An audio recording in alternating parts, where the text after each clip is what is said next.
の教会で古いかもしれません。And we're believing God for the next 32 years. 次の32年間も神様を信じていきたいと思います。And also to have good friends, co-workers in the Book of Hope ministry, Carol-san and Rini-san. リニーさん、一緒にブックオブホープで一緒に協力してくださるメンバーです。And we have so appreciated the presence of the Lord through the worship team. Thank you so much for your ministry, bringing us into God's presence. 本当に今日はこのワーシップ賛美を通して神様の臨在を感じて準備ができたことを心から感謝して、ワーシップチームに感謝していると思います。And when the worship prepares the hearts of God's people, it's so easy to preach the Word of God. 本当に賛美を通して皆さんの心が神様に対して向けられる準備ができるので本当に感謝したいと思います。Pastor understands that very much. 先生は本当にそこで分かっていると思います。Well, I am wanting to share some thoughts with you from God's Word. 今日は、まず一つのアイデアを、神様の言葉から学んでいきたいと思います。But I am wanting to begin by telling you something I learned about Japan. それを前にまず、日本について自分が一つ勉強したことを皆さんに、披露したいと思います。And I hope that we'll have the overhead to make it a little easier, or the PowerPoint. パワーポイントを使ってそのグラフ表が出ると思うんですけれども、I did some study on the internet. インターネットで少し勉強してみました。And I was studying the farming community of Japan. そうですね、上の表のように。Thank you. 日本の農業状況について勉強しました。And I found out in 1946 that Japan had about 75 million people. この絵から分かるように、1946年に日本の人口は7500万人でした。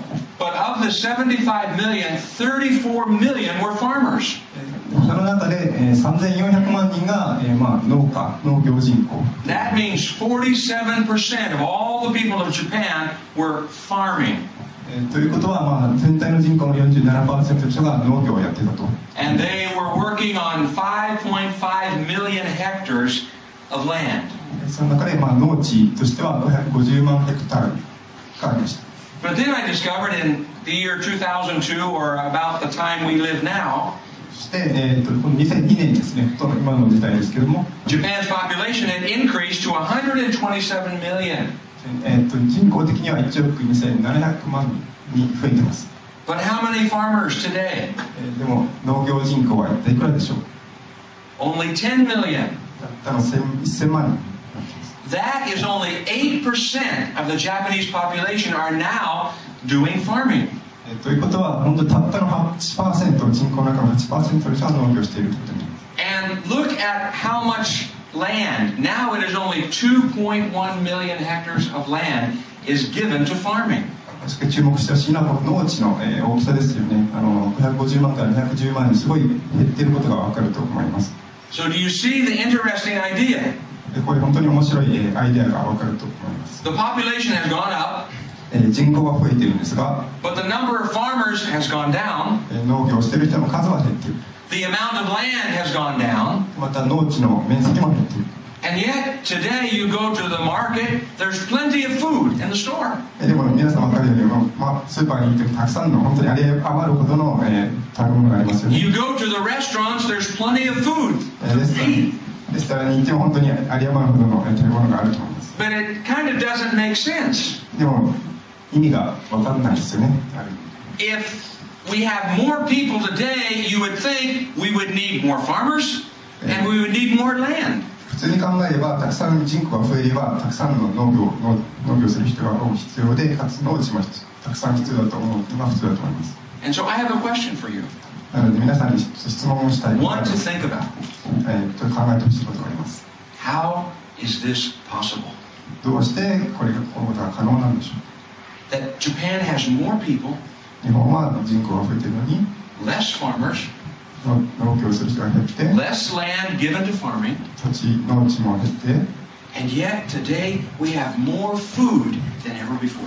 なのに今まで以上に、たくさんの食料があるということです。Before I answer the question, この問いに答える前に、I want us to go to Mark chapter 4. 皆さんと一緒に、マルクの福音書の4章。Because Jesus told a story about a farmer.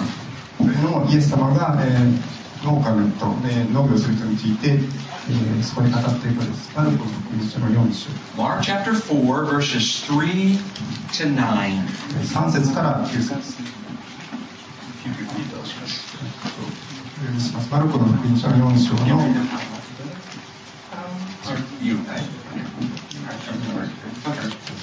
マルコの福音書4章の3節から9節お読みします。よく聞きなさい。種をまく人が種まきに出かけた。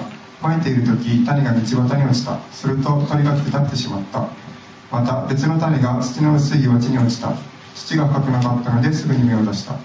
しかし日が昇ると焼けて根がないために枯れてしまった。また別の種が茨の中に落ちた。ところが茨が伸びてそれを塞いでしまったので実を結ばなかった。また別の種が良い地に落ちた。すると芽が芽生え育って実を結び30倍60倍100倍になった。そしてイエスは言われた。聞く耳のある者は聞きなさい。